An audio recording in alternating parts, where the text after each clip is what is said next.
All right. Welcome, everyone. Good morning, good afternoon, and good evening. My name is Oliver Blue, your guide, your temporary guide, and your temporary coach, your temporary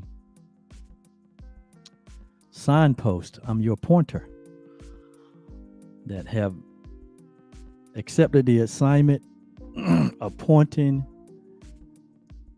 the world to the truth that is true always, bringing the illusion to the truth so that the truth prevails. And it gives me great pleasure to accept that assignment. It's by choice.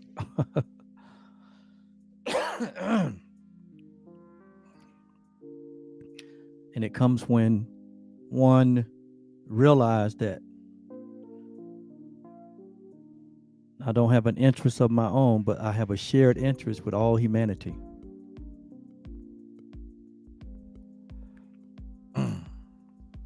Over in the section of the manual for teachers, which is in the back of the Course in Miracle book, it says, a teacher of God is anyone, a teacher being a temporary guide or a one who points the way. It says a teacher of God is anyone who chooses to be one. So I chose to be a teacher of God. It's by choice. It says his qualifications consist solely in this.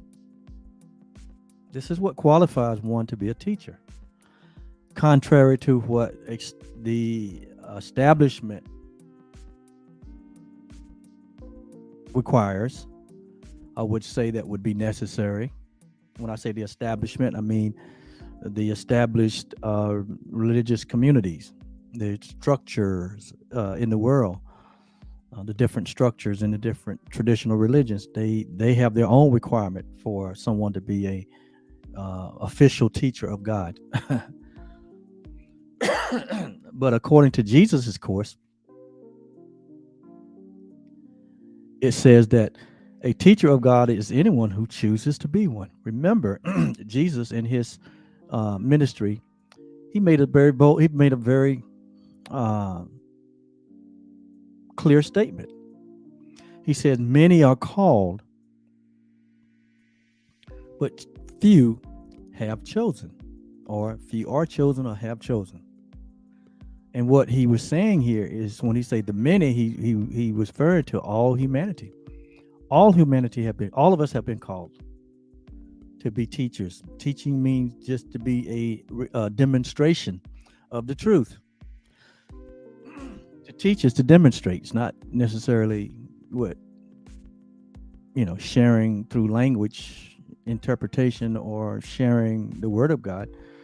But here, Jesus said that all of humanity has been called, but few have answered the call. So all of us have come with a call or come with a purpose. And that purpose is to demonstrate the truth, or teach, or share, or extend the truth. Be the light of the world. That's what it means to be the light of the world. You're the light of the world. Jesus was talking about all of us. It wasn't talking about a few. It wasn't talking about just one brand of religion or within a religion, one particular sub brand. No. We have to understand that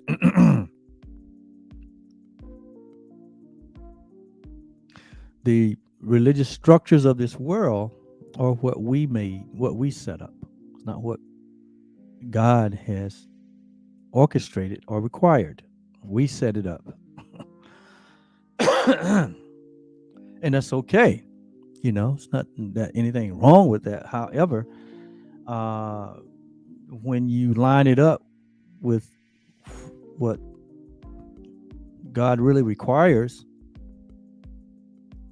it creates the same division and separation that we see outside of the religious communities, and the majority of it, when it's the basis of its message is fear based, then it's not aligned again with the reality of love. And so that's one reason the course resonates with me, is because it's under no structure. It's not part of a religion. It's not it's a course. and if you notice, Jesus did not establish a religion while he was in his ministry. And many religions were established after his ascension, and reference or made him the central theme of their religion. But it doesn't mean that that's doesn't mean that is it holds to the complete reality of what Jesus represented or what God's message is to humanity. And so here, this is what the Course says, who are God's teachers. This is according to A Course in Miracles, okay? It says, God teaches or anyone who chooses to be one. So that means all of us can make the choice. It says his qualifications consist solely in this one thing. And that is that somewhere he had made a deliberate choice. So to be a teacher of God is a choice that we make. It said he's made a deliberate choice in which he did not see his interests as apart or separate from someone else's. So anyone that sees that they have a universal interest and a universal or unified interest in all humanity, that all humanity is united as one, and that it's just not my interest or their interest, but it's a shared interest, meaning that we all have a stake in God's reality. We all have a stake in God's existence. We all have a stake in what God is. We all share what God is. In other words, when there is a recognition from anyone of the brotherhood of man, of the oneness of God and man, and that we're totally and completely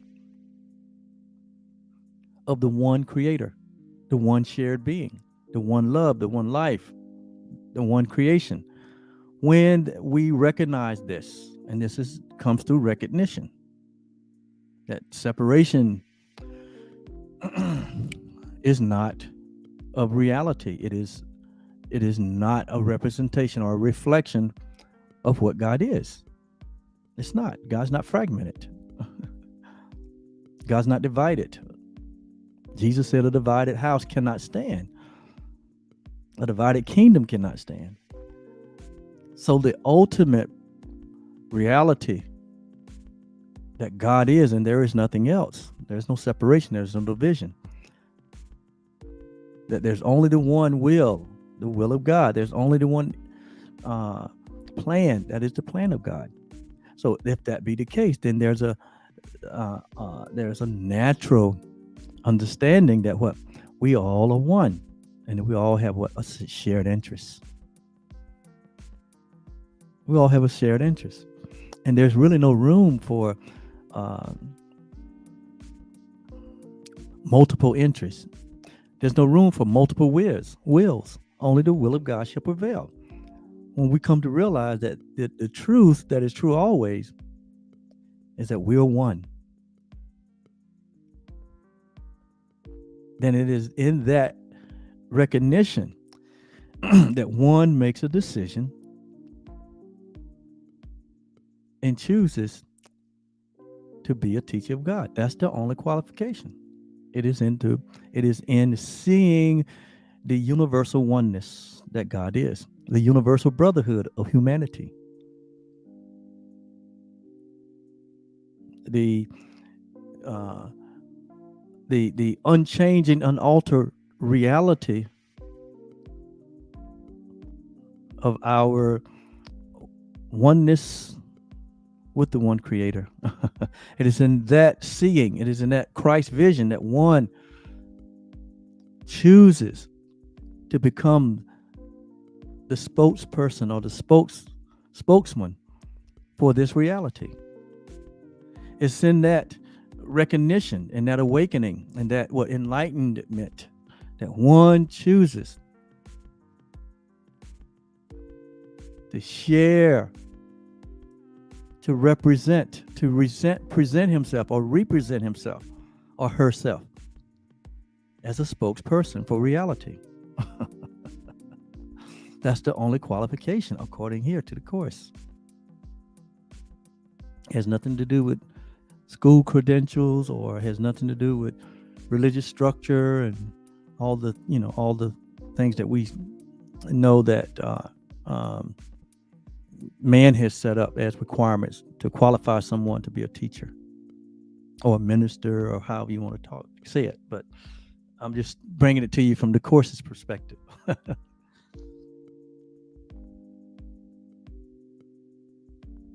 It says once he has done that, once someone has made a choice in which he does not see his interest as a part, but his interest is one with everyone else. He said once he has done this, his road is established and his direction is sure. Notice now what it says. From this recognition, it says, from this decision, it says one's road or one's journey. Notice now, one's journey is established. Established by what? Established by the truth. One journey is established.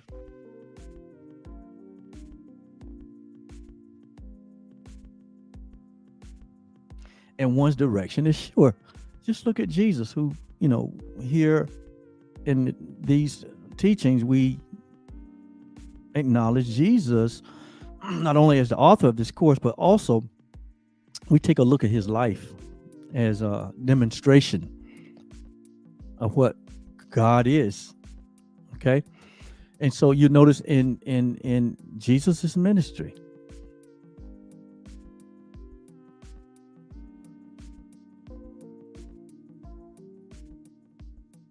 he would always say, whosoever will, let them come.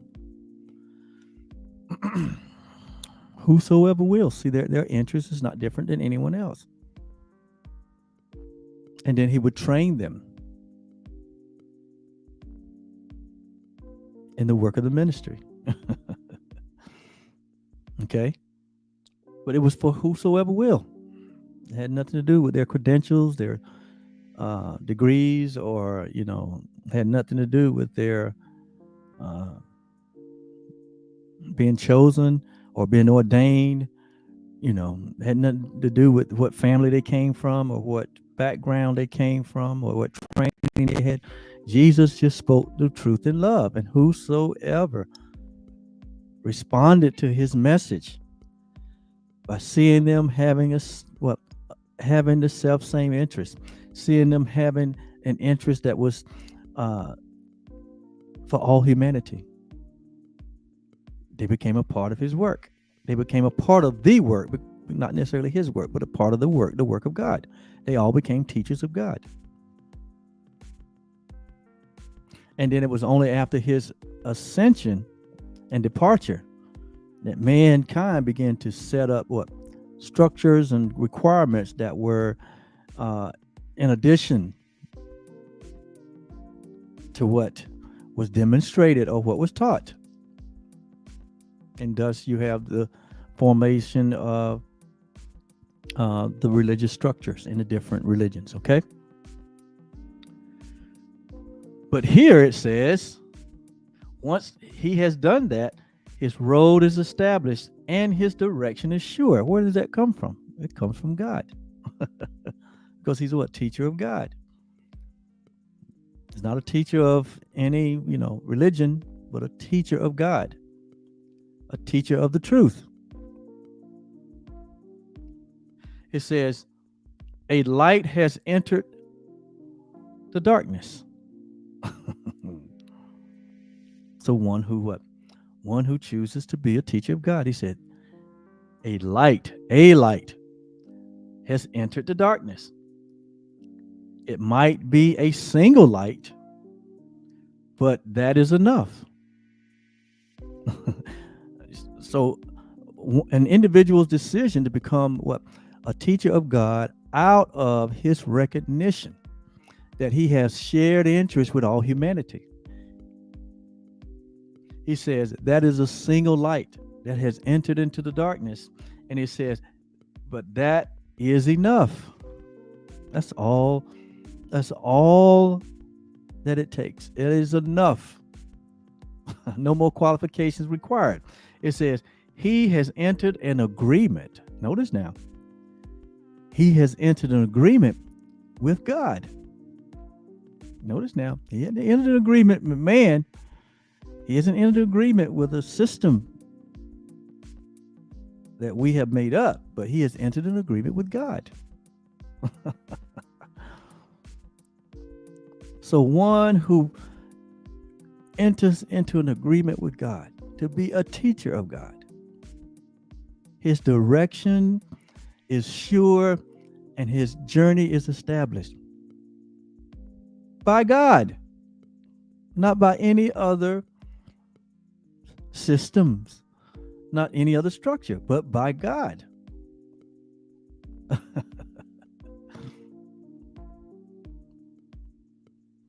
So humanity is accountable to what? To God only. Not the systems of this world, not what we have made, but what God created. That's where our allegiance should be, to what God created. And what did God create? He created that which was likened to himself, and he called that the I am, which is what we are. And all power and all authority have been given unto us by God, not by man, not by systems of this world. And so he says he has entered into an agreement. Notice now, he has entered into an agreement with God, even if he does not yet believe in him. Notice now, even if one doesn't believe in God, but one that recognizes that his interest is a shared interest with all humanity. You notice the people the two people that did this project that agreed to take the dictation from the voice of Jesus. Helen Schuckman and Bill Thetford. They were psychologists. They were not religious people. They were not priests or, ordained ministers. No, they were psychologists. And God was not on their radar at the time that Helen began to hear the voice. This is A Course in Miracles. No, in fact, she said that she was an atheist at the time. But through the strained relationships that her and Bill had, and all those that was at this college of psychology at the New York clinical psychology at the hospital, and how bad their relationships were, how strained their relationships were. And out of that darkness, Bill came to a conclusion that there must be a better way than this. And Helen agreed, there must be a better way, and I'll help you find it. And that better way, as a result of just that little willingness, she began to hear an inner dictating voice that said, "This is a course of miracles." Write this down. And the voice continued to talk for 7 years. And the result of that encounter with this inner voice, this is the result. This project. This is how A Course of Miracles was born or was birthed into the world in 1977. And that's why you don't see Helen and Bill's name on the Course of Miracle book, because they know that these are not their thoughts. This was not their ideas. They realized that this was coming from a place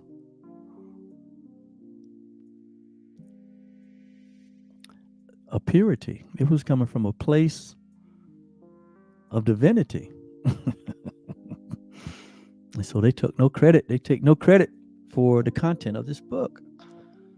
But it is quite obvious that the truth and the ideas that have been given unto us, a course in the form of a course, was given because it was needful to us. And this is not the only course. There's many other courses, many other revelations. God has worked in every arena possible to bring truth to reality, to bring truth to humanity. This is just one form of it that I happen to resonate with, and hopefully you're here listening because you resonate with. Okay? And so it says, a light has entered darkness. It may be a single light, but that is enough. He has entered an agreement with God, even if he does not yet believe in him.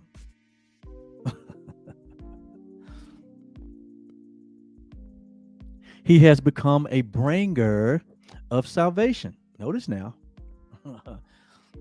He has become a what? Bringer of salvation. What is salvation? It is God's guarantee that all humanity should wake up. That's what salvation is, that all humanity shall wake up to the truth and to know the truth. It has nothing to do with saving us from damnation, or from saving us from hell or judgment. It has nothing to do with that. Salvation, that's not what, according to the Course, that's not what salvation is. Salvation is about us, the grand awakening, the great awakening, the guarantee that God will eventually have every son and daughter to come home, to come out of a state of dreaming, of separation, to a place of oneness, which we're going to get into that a little bit today. And that idea of that space or place of awakening, he calls it.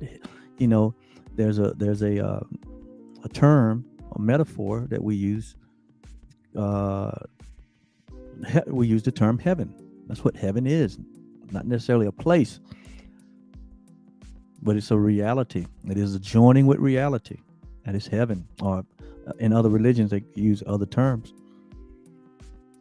But here in the Course, it uses, the Course is written a lot in use Christian terminology, but the Course is not a Christian book. It's a spiritual book, but it used Christian terminology. Okay. And heaven is quite known, around the world as this place of what? Ultimate utopia, ultimate place where reality exists only, where it's conflict free, where all the pain and sorrow is over, this state of being. Okay. But it says he becomes a bringer of salvation. Now, this is a teacher of God, someone who chooses to be. So I'm a, so I can say of myself that I'm a single life, that I'm a single light, and that is enough. I'm going to say of myself that this light has entered into darkness. The darkness basically recognizes this world of false ideas or false this world of falsity. Okay, this world of illusion, and it says he has entered an agreement with God, and it says that he has become. So I have entered into an agreement with God, whether I know it or not, whether I believe in him or not. What I believe in is the unity and the oneness. That's what I believe in, the universality of the oneness. It says, he has become a bringer of salvation. I'm bringing salvation. I'm bringing you as a messenger, as a temporary guide, as a coach, as a mentor, as a pointer,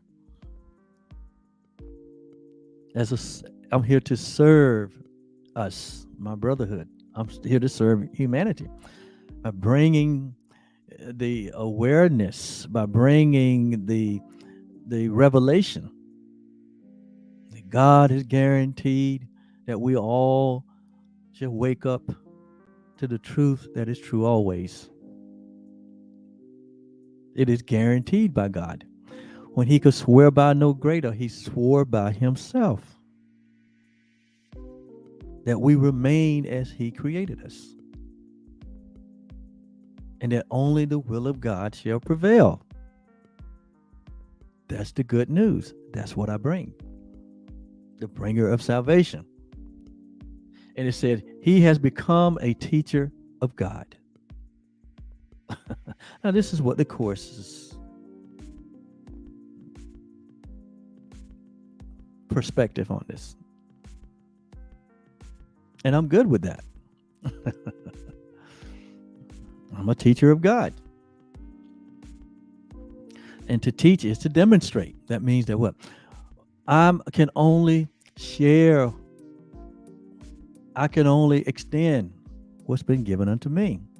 Not what I made up, but what has been given unto me through revelation. What has been given unto me through reality. That which I give, I share, I extend to all humanity. He has become a teacher of God. It says they come from all over the world. They come from all religions. Notice now, they come from all religions and from no religions. Notice now, this is God's qualification. They are the ones who have answered. They are the ones that have answered. Jesus said what? Many have been called, but few have chosen, or few have answered the call. All have been called, but few have answered the call. See, all of us have been called to be teachers of God, to be the demonstration, to be the representation of reality. All of us. It says the call is universal. That means what? Nothing is excluded. No one is excluded. So we're all teachers in our own right. And we all, in this incarnation, whether we know it or not, we are teaching something. And primarily what we're teaching by our life is what we believe. So you're teaching in the sense that you cannot not be a communicator. Your life is a communicator. It's a demonstrator of what you believe, of what you have embraced as your own. And it has become your truth. So what is it that you are demonstrating? What are you teaching? It's reflected in your life. All of us are teachers. But what are we teaching? Are we teachers of God, or are we the teachers of this world system? Are we the teachers of the ego system, which believe in separation? Or are we the teacher of what? Fear-based theology. where we make of God an unloving father. Where are we a believer? Are we a teacher of separation and division? Are we a teacher of specialness? That God is only for a few, or God only accepts a few, or there's a special few, or a special this, and a special group, and a special that. And we're, is that what we're teaching? So it says what? It says it is a universal call. It goes on all the time, everywhere. So God is still calling all humanity to wake up to the universal call, to demonstrate that we are the express image of our Father. We and our Father, like Jesus said it this way. He said, I and my Father are one. He said, when you've seen me, you've seen the Father. So he was teaching the universality of the brotherhood of God and in the fatherhood, the brotherhood of man and the fatherhood of God. He was demonstrating it with his life. He was a teacher of God, not born, even though he was born into a body. But he did not conform himself to this world, but he transformed himself by only being what? Only being beholden to God. And so he became a teacher of the truth. He was not ordained. He was not baptized. He was not beholden to the religious systems, even the one that he was raised in. In fact, his life showed that system was a system of error. And they killed him for it. That was not his intent. He just was speaking the truth in love.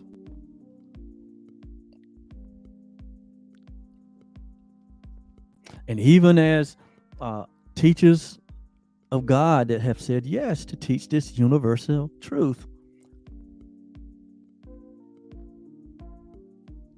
just in the sharing of this truth, and sometimes, stirs up, that which we made, that which we created, our image, the image that we made of God, where we made God in our own image and our own likeness, and to adapt to our religious beliefs and our rituals. And so when one comes along who have seen the universality of humanity and have seen that we don't have separate interests, but we have a shared interest, and begin to share this, it sometimes appear that it is in opposition, but it's not. The truth is not in opposition. In truth, there is no opposites. In reality, there is no opposite. In heaven, there is no opposite. There is no opposite in love. There is no opposite in God. There's God is, and there's nothing else. There's no opposite.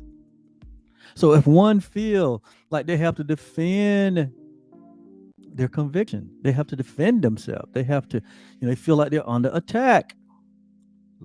Like the religious people of Jesus' day, they felt like Jesus's presence was an attack on them. That Jesus' message was an attack on their fear-based theology. And they came to the conclusion that the only way that they were going to preserve what they have made, the systems and the structures they have made, the only way they was going to preserve that was to take him out. And they took him out. Little did they know, they didn't take him out.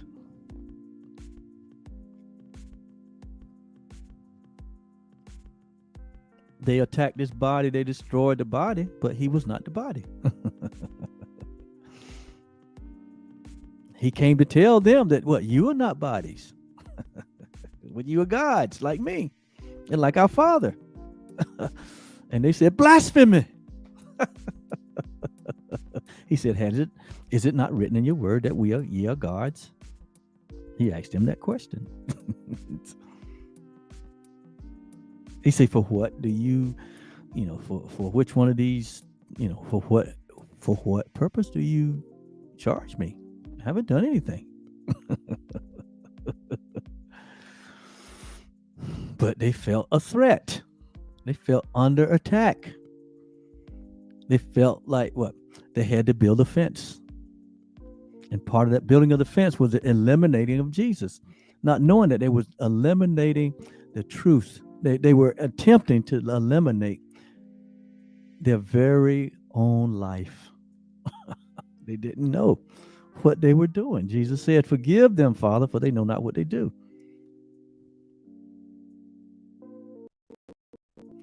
And so here it says, who are God's teachers? It says it goes on all the time. What goes on? The call. God is calling all of us into this recognition, into this awareness, into this space of enlightenment, into this what? Awakened consciousness, into this awareness of who we are. That we are not something that is separate from who God is. Bringing us to an awareness that we share in the same life, in the same self that God is. We are nothing different.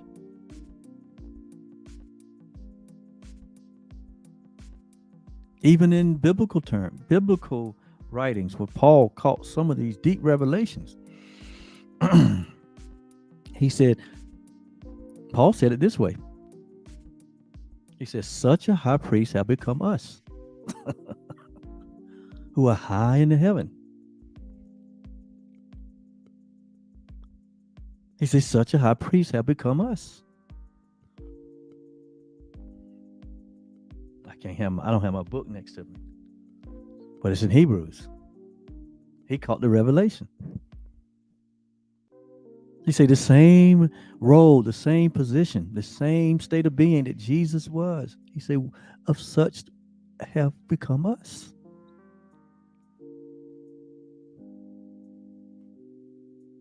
He called it that revelation many times in his writings. He said, in one case, he said, we have been seated with him where? In heavenly places, far above all illusions.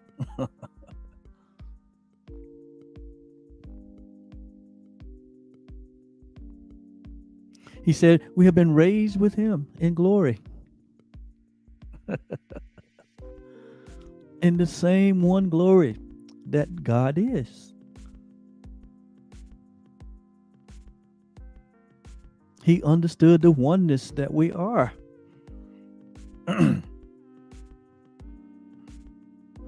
Paul picked up on it. He said, when he died, we died.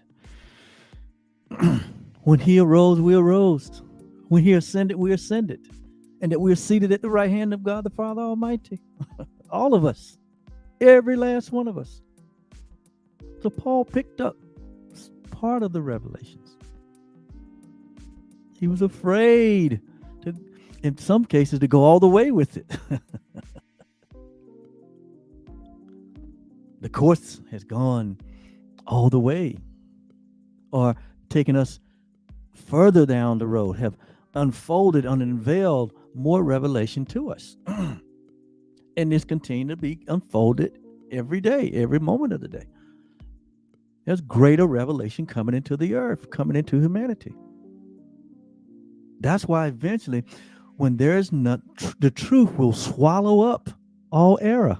Eventually, like Jesus said, like Paul said, he said, eventually what? Death would be swallowed up in life. Eventually, the light will consume all the darkness.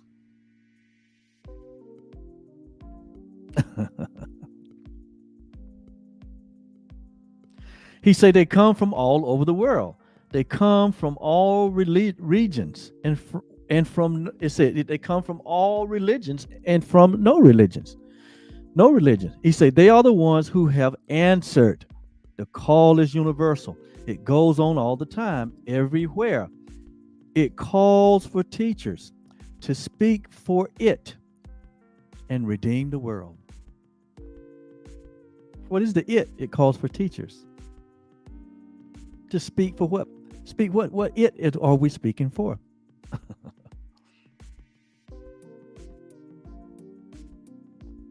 Speak for the salvation. Speak for the truth.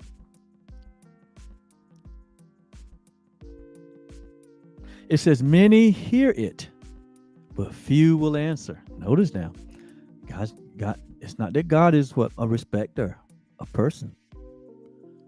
He said, many will hear, but few will answer. To be listening to me, I can put it to you this way. If you're listening to me, you are answering. If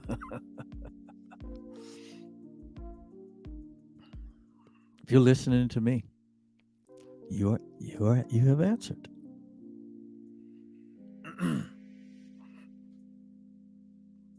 Not that I personally have anything to offer.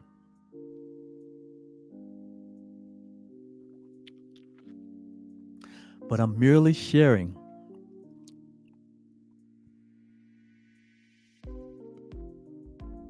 I'm merely extending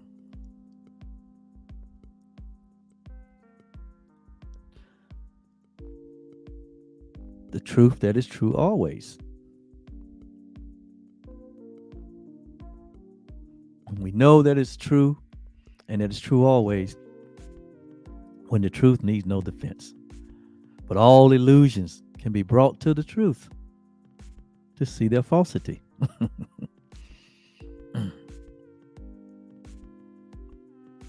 The ego system, thought system, Jesus said it's like sinking sand. It's not built on the rock. It's not built on truth. Separation is sinking sand. Any theology that has its basis in the separation of God and man, or duality where God and man are something different, or something apart from one another, or where humanity is something different and apart from one another, that we're not joined as one. Any idea that has its basis in that is an ego thought system, and it won't hold water. It has no basis of foundation. It doesn't promote reality, and it will not last. It will not prevail. And so,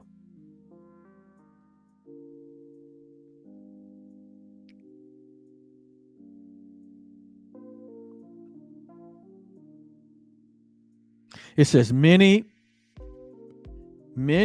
hear it, but few answer. Yet it is all a matter of time. See? He says, all a matter of time. This is a matter of time. That time is going to run its course. It's all a matter of form. Form is going to run its course. Time is an illusion. Time is a temporary experience. Time is not real. So it's all, he says, all a matter of time, that in time and in form, all of that eventually will be what? Wrapped up, folded up, swallowed up, consumed by the truth. It's just a matter of time. Time has a beginning and time has an end. Truth has no beginning nor end. God has no beginning or end. You and I, in our reality, we have no beginning and no end. Why? We're one with God. We share the life that God is. We share the only existence that is real. So this fantasy, this illusion, this hallucination, this fascination, this play of separation and dream of separation that we are experiencing, it's just a matter of time. And this entire, what we call universe, will be consumed and disappear back into the heart of God. In fact, it's already happened.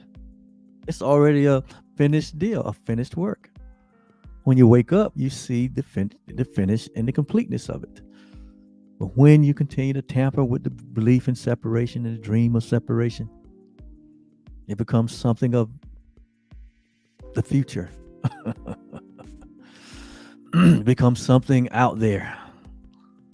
So you're denying your oneness with the Creator when you say it's out there. You're denying the fact that you're already in heaven.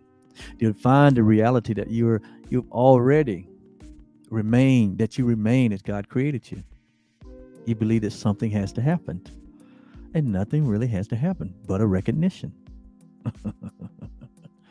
When it says enlightenment, the Course says enlightenment is but a recognition. It says a teacher of God is one who recognizes that he has no interest apart from anyone else, but we have a shared interest.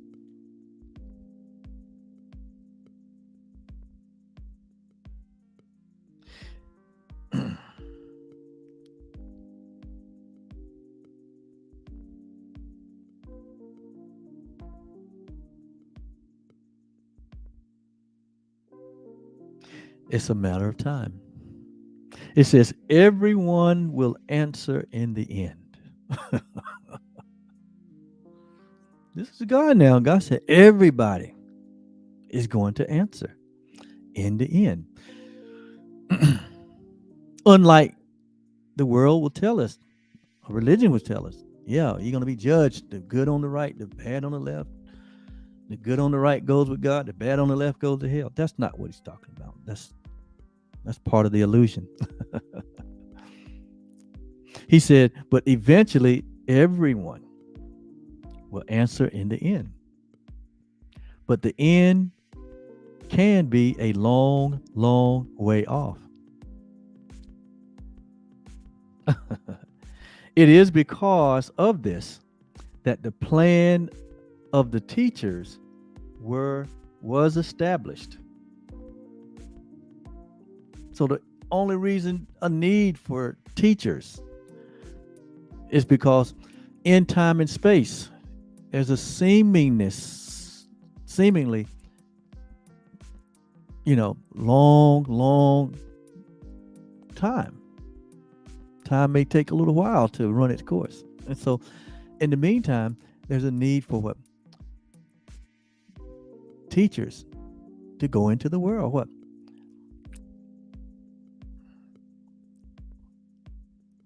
To be a voice for the call. It says that's why it was established. Because it says because of this, that the plan of the teachers were established. Because in heaven, there is no need for teachers. In heaven, there's no need at all.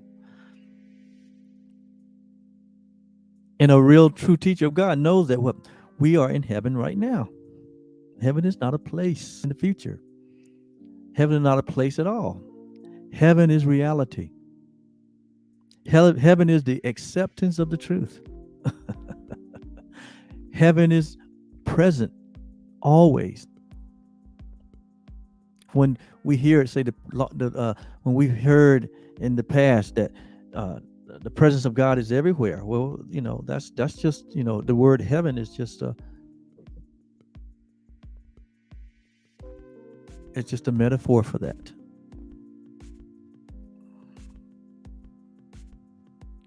Yes, the presence of God is everywhere. Love's presence is always present. And we come to the reality when we remove the blocks to the awareness of love's presence. We become aware when we remove the blocks that that heaven has come to earth, and we are it. Remember, that's the will of God, that it be on earth as it be in heaven, be on earth as it is in heaven. That heaven and earth have become the one reality. See, God is all about joining. God is not about separation. He's about joining all things into one. So, in fact, he said, In Christ, he would reconcile all things back into himself, all humanity, all of the universe, every cotton picking thing that thought it was separated. Jesus's act was a symbol of God reconciling everything back to himself. And so it's done. There's nothing else to do.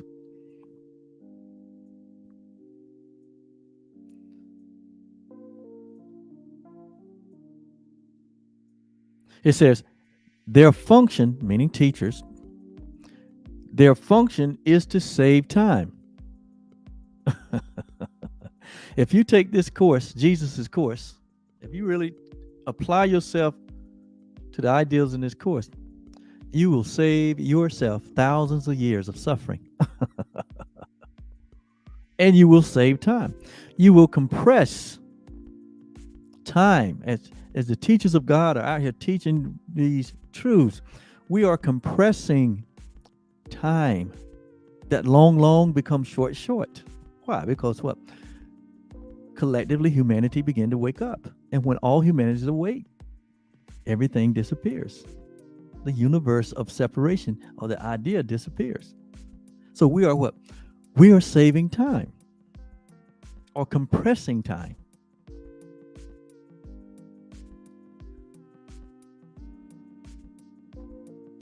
Each teacher begins as a single light.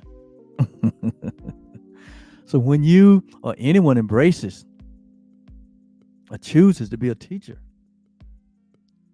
he says, we begin as a single light, but with the call.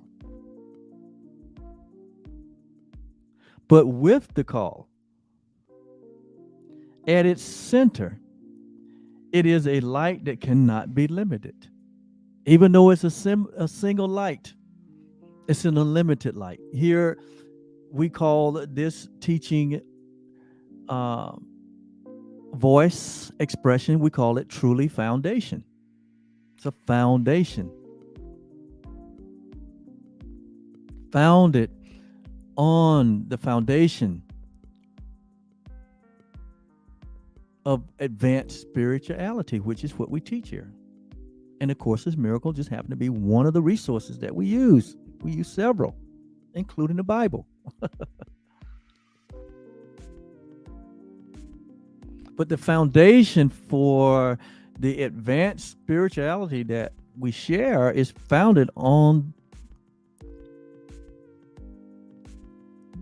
the reality of oneness, not on duality, but on having a direct experience of who we are as the very express image, as the very thought of God, as the very creation of God. That's the foundation for which we share this light and this love. And that who God created us to be is unalterable. It cannot be changed. We remain as God created us. And that we are formless and timeless beings, having this experience and aware of a body and of other bodies and a world. But having embraced our shared interest, having embraced the oneness that we are, we become, by choice, teachers, messengers, spokespersons for reality.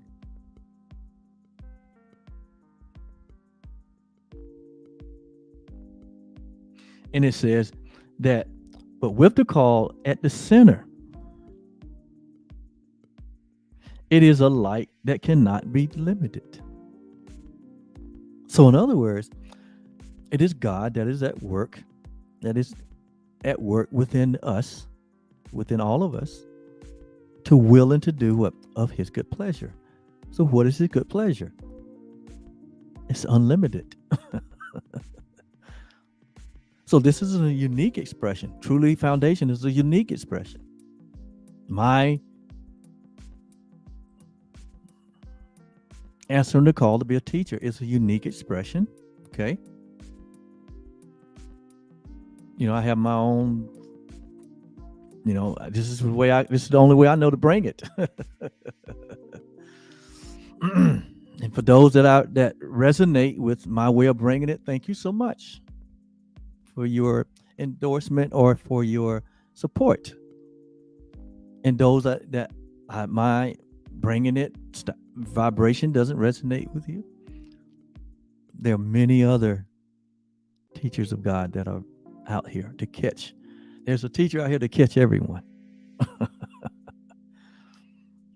God's got all the bases covered. I'm just one of many. You are just one of many. So no man can be without a portal, a way out. And so this call is not to go out and apostolize or to save humanity. That's not the call. Because humanity is already saved. It's guaranteed by God. I would say that it is part of the message is to bring into the awareness of humanity that you're already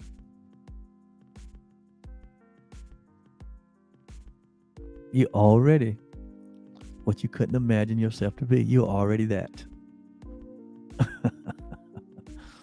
So not that, we're here to save anybody, but we're here to say what you already are. And you can't do anything about it. That's the message. And that's good news. Very good news. When you look around, when you study the history, when you look around and see what's even going on in 2022, that is good news.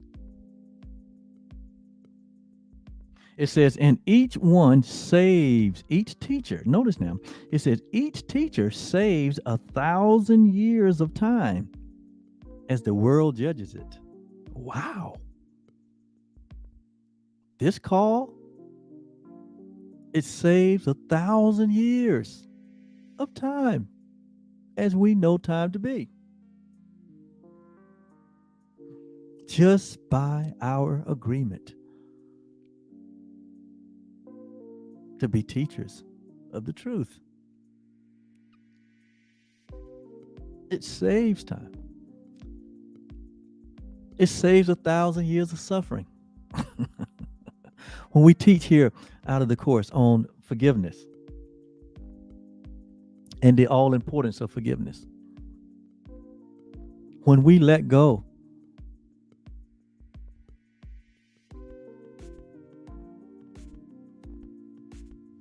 of grievances and resentments, when we release ourselves and release our brother and sister from what we were holding against them, it says that we save 1,000 years of suffering, because it is the holding on to the falsity of grievances and resentments based on separation. That's what causes the suffering that we experience. Because we're holding on to a falsehood.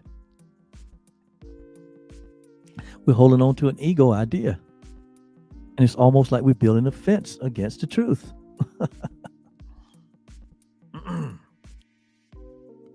It says, to the call itself, time has no meaning. Time has no meaning. To the call. Why? Because the call is reality. And in reality, there is no time. There is no form. In reality, there's timelessness and formlessness. And so this universal call of oneness, this universal call of the truth that is true always, it is not threatened by anything. It's not threatened. That which is real is not threatened. See? That which is unreal, time and form is unreal. It does not exist. In reality, it doesn't exist. So all of this, all of this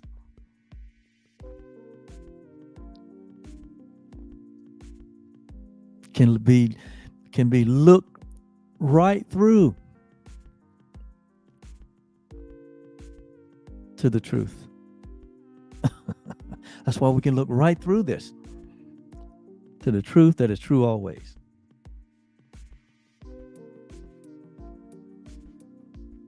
It says this is a course for every teacher of God. The form of the course varies greatly.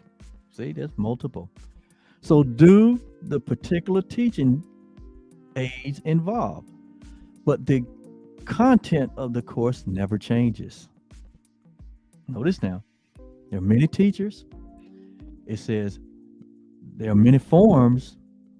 He said, but the content is the same. He said the content is the same and it never changes. Its central theme is this. Notice now, the central theme of a real teacher of God. Notice now, here, this is very important. The central theme of a teacher of God is always that God, son or daughters, God, what God created,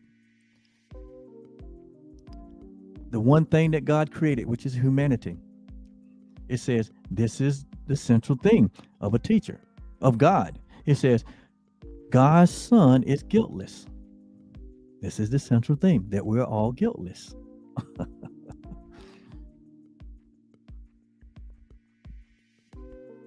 And we're not subject to judgment, but we're what? Guiltless. We're without guilt. Because in this world, what seems to what have gone wrong, or what have seemed that we may have participated in wrong, he said, what? It's not reality. It does not exist. Nothing really happened. Adam thought he was guilty, him and Eve. And so they went prodigal. And so have the millions and the billions of humanity that have come after them and have been indoctrinated with the belief in separation. All humanity has felt like they've been guilty. But here it says that the universal message of God's teachers the content is the same. It never changes. And it says that, and the main theme is that God's creation is guiltless. That God's son, God's daughter, all humanity is guilt without guilt. So where does all this guilt come from? If we're guiltless, it comes from a belief in separation. It comes from being conditioned by fear-based theology. It comes from a world of illusions. And man is guilty.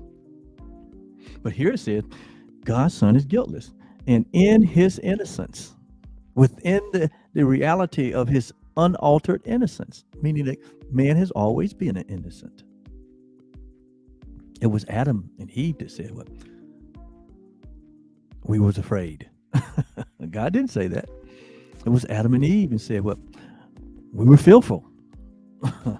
God came into the garden and said, "Where are you?" In other words, what do you believe in? Are you still okay? We still good, right? Adam said, "No, I was afraid."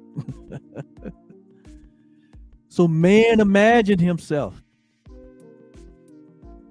as committing something that was ultimate and worthy of punishment. That came through the mind of man. They come through. That's not a thought of God. That's a thought of man.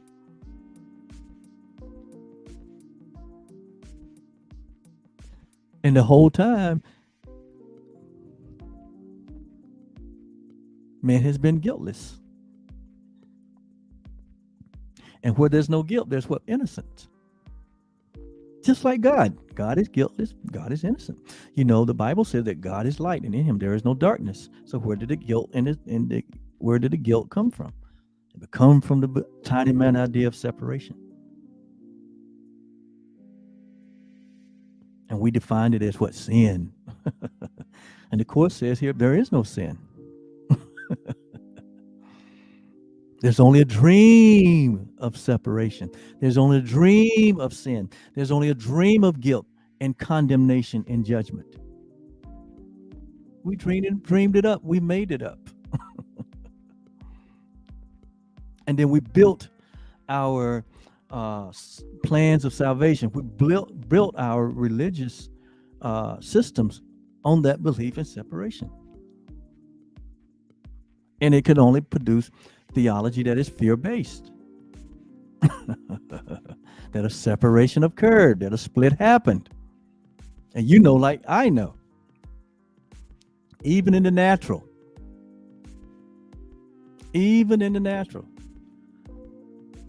where two people come together,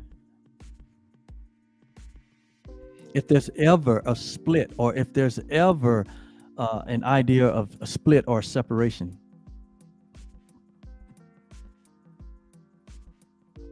if there's ever an idea of inequality, because that's what separation means, that we're unequal.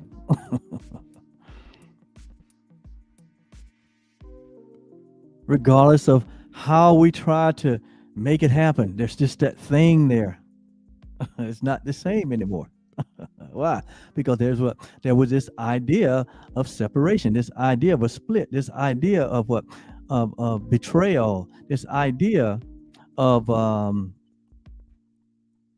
inequality. Even in the natural, it is hard to overcome that. The only way you can overcome that is get to the point where what you say it never happened. And that's why the Course says true forgiveness has to do with what you thought your brother did never occurred. What we thought happened with humanity and God never occurred. What we thought happened with God and his creation never occurred. There's never been a separation. And this is what needs to be healed in our thinking. And I'll say it over and over and over and over again. Because the Course, that's the basis of the Course. That there was not a separation. There was just a dream of separation. And call humanity to go prodigal, to run away from himself. But you can't run away from yourself if there's only one self. And so it says the main theme of a teacher of God now, the main theme is always God's creation, God's son, God's daughter.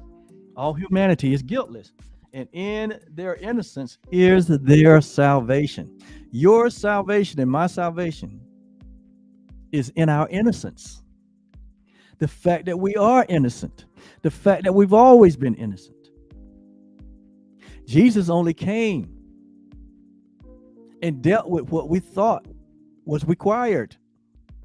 We always thought that sin required a sacrifice. So he came and removed that false idea of a sacrifice. He came and removed that out of the way. And so he said, now that's gone. Even in your dream of separation, I got into the dream and took care of that.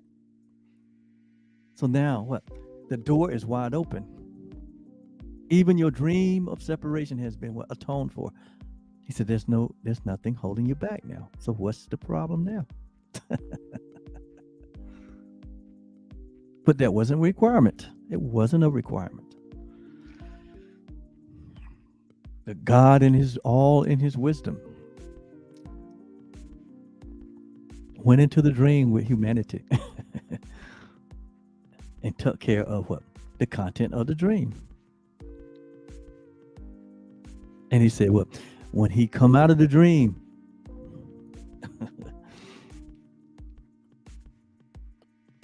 he said he brought all humanity out of the dream with him. But some of us are still asleep. And some of us are still dreaming of separation. Some of us still are trying to give a sacrifice, trying to atone for our sin. When in reality, there is no sin. There is no guilt. And so there's nothing to be afraid of. But it is sin, guilt, and fear that the ego thought system uses to keep us imprisoned. It's what this world uses to keep us imprisoned. sin consciousness, guilt, and fear. That's why if you look at our politics, it's what our politics now is run by fear. Fear is what is the main strategy of some of our, some of the political strategy is what fear make the constituent be afraid that everything will be taken from them. See? So they're promoting separation and division. And that's why the world's in the shape that it's in. That's why you see what you see happening in our political community, our religious communities, and our social communities, and our entertainment communities, in our business communities. It is running. It's like a runaway child running wild. And so this is what the teachers of God are sent into. We are sent into that darkness to be a light. It starts out as a single light, but it's an unlimited light, as it says here. Not only is it an unlimited light, but this light has the capacity to save us 1,000 years of suffering.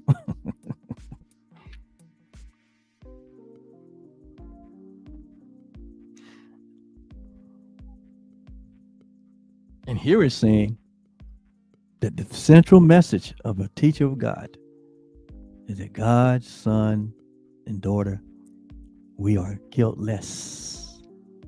Guiltless. And it is in our innocence. Why? Without guilt, there's innocence. And where there's innocence, there's no judgment. And where there's no judgment, what? There's only peace.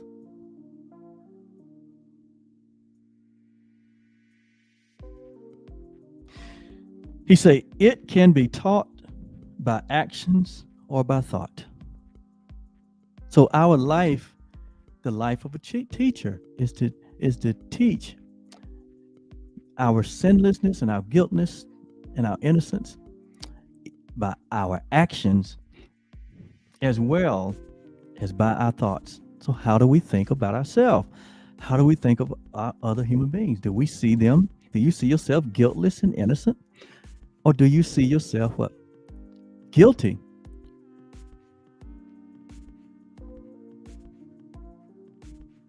And deserving of punishment and judgment. What do you think about yourself? What do you think about others? Do you hold the thoughts of God about yourself and the thoughts of God about others? Because the thoughts of God about you is you're innocent and you're guiltless. It says it can be taught by actions or thoughts, in words or soundlessly. This what we're displaying here is in words. You might say, well, look, what does Oliver's life look like? What do he think about people really? What do you think about himself? That's a good question. Well, I'm just like you. I am practicing renewing my mind. That's why I'm going through this lesson. And that's why I'm here every day in front of this camera. I practice these ideas. And the more I practice them, the more I'm convinced of their reality. And the more they become what I demonstrate. They become what I think. They become what I feel. They become what I language, what I share with what I teach. It says in any language or in no language, in any place or time or manner. This can be taught.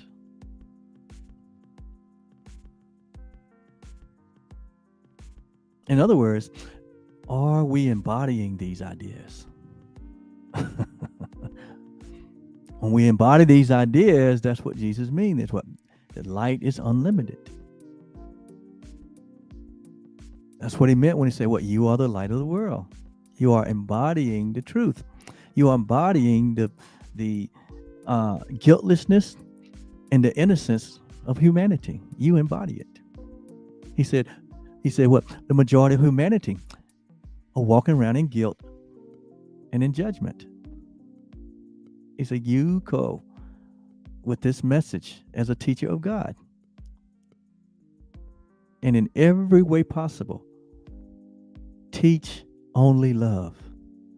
Teach that the son and the daughters of God, what God created is innocent and whole and complete and holy. And it has not changed. It's innocent and it remains as God created it. That's what you teach. You teach only love. Because that is what we are.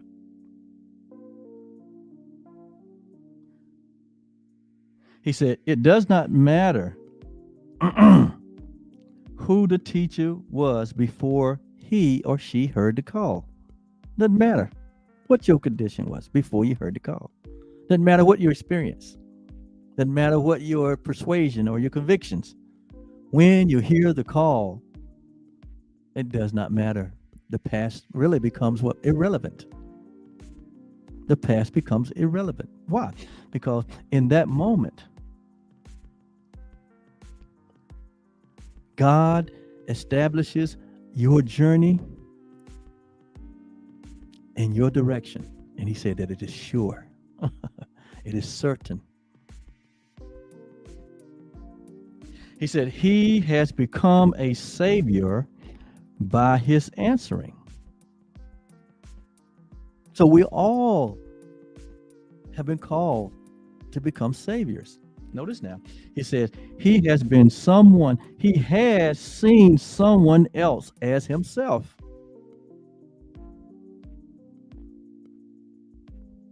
You see all humanity as yourself. You see the oneness of humanity. You see the oneness of God's creation. And so what you would have for yourself, you would have for your brother. What you would have for your brother, you would have for yourself, because you understand the oneness.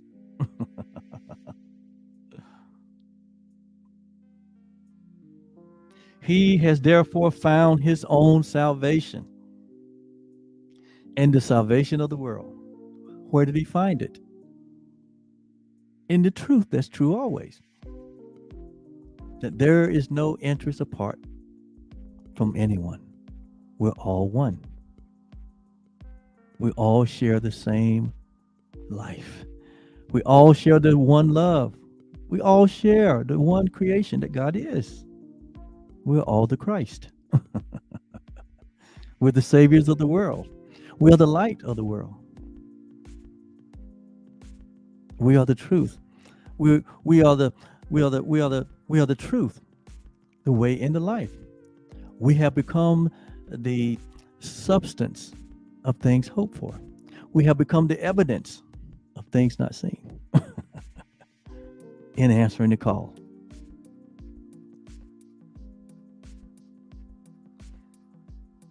Finally, here it says, in his rebirth. So to answer the call is like a rebirth, to be born again, to answer the call, where you have recognized that all humanity is one. That is the rebirth that Jesus spoke of.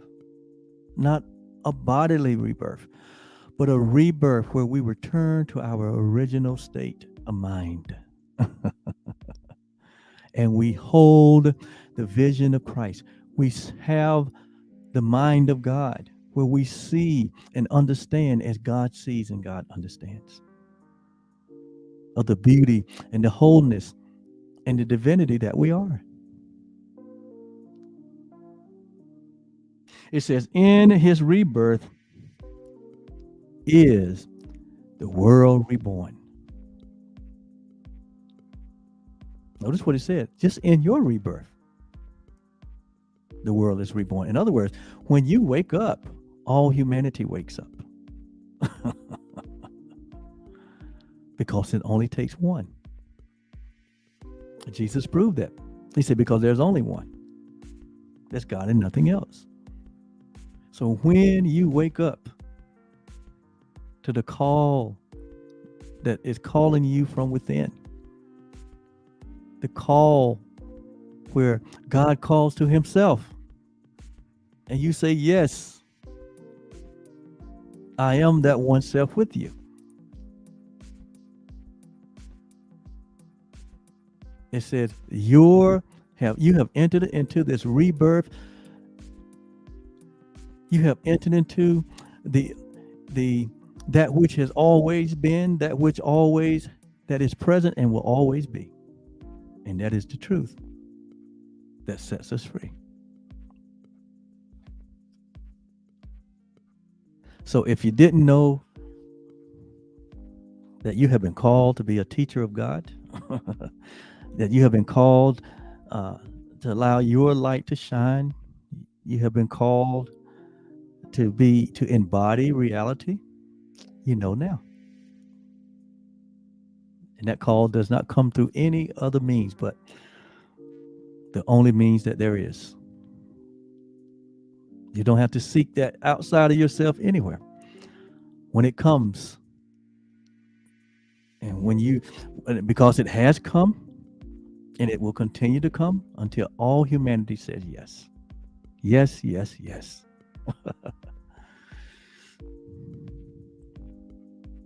And that's the will of God. Just that simple. And it's not complicated. Nothing I said here is complicated. It's just that simple.